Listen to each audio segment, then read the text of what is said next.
మేము పొద్దున్నే 3ంటికి వచ్చినాం, తెల్లారుజామున 3ంటికి వచ్చి కూర్చున్నాం. ఇంతవరకు ఒక మంది కట్ట అందలేదు. మరి 10 మంది పిల్లగాళ్ళు ఉన్నారు, ఎట్లా చదువుకుంటారు? 10 ఎకరాల భూమికి ఒక మంది కట్టిస్తే ఏంటి పనికి వచ్చింది అది? అసలు 10 ఎకరాల భూమి చేసిన వాళ్ళకి ఒక మంది కట్ట అందితే ఏమిటికి అది? పిల్లగాళ్ళు ఎటు అటు బళ్ళకు తోలుకోవాలా, మరి పళ్ళకు తోలుకోవాలా? మరి మేము ఇంటికాడ వంట చేసుకొని మేము చేనికి పోవాలి. మరి ఇప్పుడు 3ంటికి వచ్చి కూర్చున్నాం. ఇప్పుడు మాకు టిఫిన్ ఏంది, పలహారం ఏంది, మరి తినేది ఏంది, మేము చేనికి పోయేది ఏంది, మందు కట్ట చూసుకునేది ఏంది, కలుపు బిక్కునేది ఏంది? మందు కొట్టుకోవాలా, కలుపు మందు కొట్టుకోవాలా, పురుగు మందు కొట్టుకోవాలా? ఈ పనులన్నీ వదిలిపెట్టాడు మేము కూర్చున్నాం. మాకు ఎట్లా వెళ్ళిద్ది? వచ్చిన మందు కట్ట వచ్చినప్పుడల్లా వస్తున్నాం, మాకు ఒక మందు కట్ట కూడా దొరకట్లేదు. మరి ఎందుకని దొరకట్లేదు?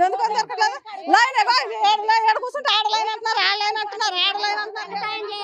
లైన్ కాడికి పోతే 5 మాటలు వచ్చాను నేను. లైన్ కాడికి పోతే ఒక్క కట్ట కూడా అందలే, మాకు ఒక్క కట్ట అందలే. లైన్ కాడికి వచ్చే అయిపోతుంది. మరి 10 ఎకరాలు ఉన్న వాళ్ళకి ఒక్క కట్ట ఇస్తే ఏ మూలకు పోసాం మేము? పొద్దున్నే ఉరికొచ్చినాం. ఇంకో నెత్తి కండ కట్టుకొని చలి పెడుతుంటే చల్లే వచ్చిన మాకు టీ లేదు, మంచి లేవు. ఏడా అన్నాలు వండుకున్నావా? ఏమన్నా అన్నాలు లేకుండా ఏం లేకుండా తెల్లారుజామున 3ంటికి వచ్చినావు. ఇంతవరకు కట్ట అందలే. నిన్న ఊరికి నిలబడిపోయినావు. 10 ఎకరాలు వేసినా మాకు ఒక్క కట్ట ఏమైంది? ఇళ్ల కాడ చాలా పనులు లేక కూలి చేసుకున్నాం.